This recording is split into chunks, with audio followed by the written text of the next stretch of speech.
today's video, we're gonna hakot-hakot. Masyado na akong masipag para sa mundo ng mga tao. Kailangan ko nang pumunta sa mundo ng mga alimaw.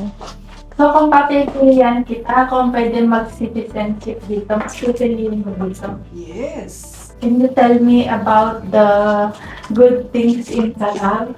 Walang tax, walang korap, mabubuhay ka ng simple. Siyempre may disadvantage din, pero pagdating sa pangkabuhayan, kahit malitang sahod, buhay na buhay ka. Simple at saka magandang buhay. Hello? Dito matitikman mo yung parang pantay lang. Yung makakain ng ibang may food. Makakain mo rin. Mag-ipon ka lang ng konting panahon, makakain mo rin. Hindi katulad sa Pinas, kahit anong ipon mo, mahirap ka rin. Saka yung tulong nila dito sa taong bayan, tunay, hindi latak-latak lang. Katulad yun, ako pa ang iti-text para sa appointment ko sa bowel screening kahit wala akong sakit. Basta umabot ka ng 50, 56 na nga pala ako.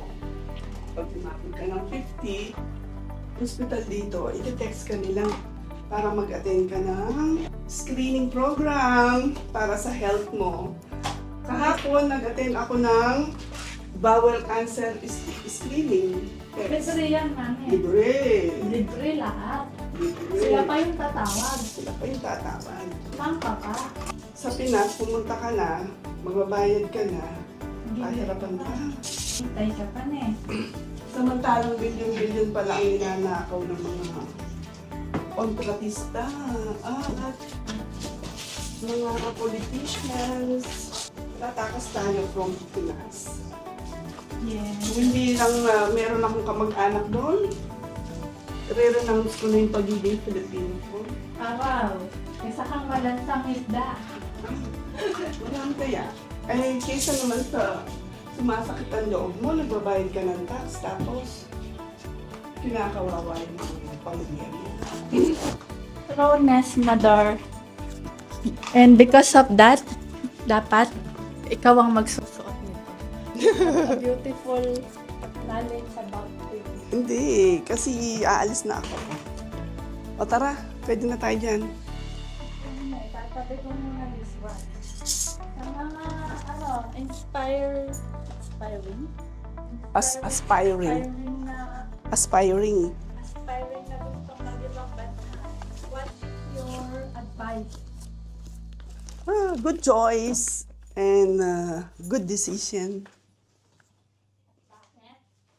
Kasi sa ibang bansa, mas malaki ang kita. Ano yung mga problems na nakaharap mo dito sa ibang bansa na sobrang nahihirapan ka, Mador? Wala naman. Yung malayo lang sa family, yun lang. Yun lang yung At saka yung syempre iba-ibang ugali ng iba-ibang nationality.